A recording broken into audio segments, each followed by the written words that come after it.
You did it again, and the object was in your hand less than a minute ago. Not yesterday, not this morning, not in some distant foggy corner of your life. Just now, just here somewhere inside the last 30 seconds of being alive. And yet the keys or phone or wallet have vanished into domestic thin air. So now begins the ritual: pat your pockets, check the table, then check again. Look in the place you already searched, as if the room might finally confess. You start moving faster, like speed itself could force memory to cooperate. And the worst part is not even losing the thing, but what it seems to mean. That your own life keeps slipping past you while your hands stay busy. That somehow you can stand in a moment without ever fully being inside it. People who forget where they put things easily are rarely as careless as they seem. And they are almost never as lazy or hopeless as they have quietly feared. What is happening is usually more specific and far more psychologically revealing.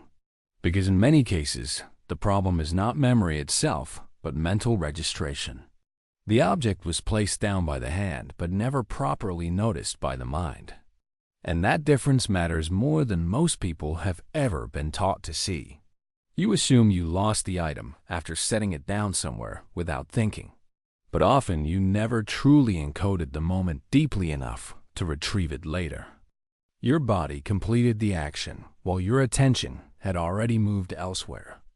It was on to the next task, the next thought, the next worry, the next demand. So the brain never marked the placement as something worth preserving at all. And once that small moment passes, the search becomes frantic and strangely personal. Because now it feels like more than a missing object sitting somewhere in space. It feels like evidence that your own mind is moving through life without holding it. And once you understand that the shame around this starts changing immediately. Most people think they forgot where they put something after the moment had already passed. But in reality, the deeper problem is that the moment was never fully stored at all. The item was placed during a mental transition when attention was split too thinly. Maybe you were answering a text while walking from one room into another room. Maybe you were half listening, half planning, half rushing toward what came next. Your hand set the object down, but your awareness never fully arrived beside it. And memory depends less on action than on whether the action was consciously marked. The brain is constantly deciding what deserves to be held and what can be discarded. Anything that feels small, ordinary, and emotionally empty gets filtered out very fast. That is why people can remember a strange comment from years ago with perfect detail, yet lose track of the glasses they removed less than a minute before this moment. Because memory is not built from importance in theory, but importance in attention. If the brain was occupied elsewhere, then the placement never became a real event. It happened physically, yes, but psychologically, it barely left a trace behind it all. And what feels like forgetting is often the absence of registration from the start. This tends to happen most in minds that are rarely resting in the present for very long at all. They are already leaning into the next task before the current action has even fully ended. Their body stays in one room while their thoughts have already crossed into the next one. And in that small gap between movement and awareness, ordinary details disappear silently. Where the keys were dropped, where the charger was left, where the wallet was set down. None of it feels urgent enough in the moment for the brain to hold on to tightly. Because attention protects what feels unfinished, emotional, threatening, or immediately useful. And object placement usually arrives with none of that psychological intensity attached. It is a quiet action without drama, meaning danger, novelty, or emotional significance. So the mind lets it pass through like background noise in a crowded mental hallway. This is why misplacing things often has less to do with memory than mental overload. A crowded mind does not fail because it is weak, but because it is busy triaging. It keeps what feels alive and lets go of what seemed too ordinary to matter then. But later that forgotten ordinary moment becomes the center of your entire frustration. And suddenly, one tiny unmarked action feels like proof that your mind betrayed you. People who lose things easily are often not absent-minded in the empty-headed sense at all. They are usually the opposite minds, full of motion noise associations and unfinished loops. Their thoughts branch quickly from one idea to another before the first one fully settles. They notice patterns, meanings, tensions, possibilities, and tiny details that others often miss. But that same mental richness can make simple physical actions harder to anchor in memory.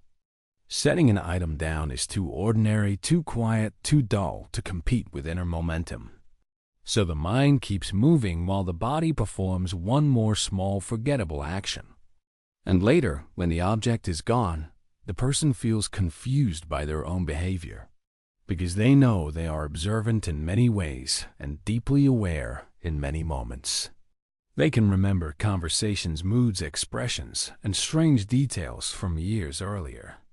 Yet somehow the everyday mechanics of where something was placed keep slipping away. That contrast creates shame because it feels inconsistent and hard to explain to others. But inconsistency is often exactly what reveals the architecture of a person's mind. Some brains are built to hold texture, emotion, and meaning more than simple placement. And losing things becomes less a flaw of care and more a pattern of inner design. Over time, this habit can start to feel like more than a small annoying flaw in daily life. It begins to create a quiet distrust between the person and their own mind each day. Not just frustration, but the uneasy sense that they cannot fully rely on themselves. Each missing item feels small on its own, but together they start forming a pattern. And that pattern slowly hardens into an identity they never consciously chose to carry.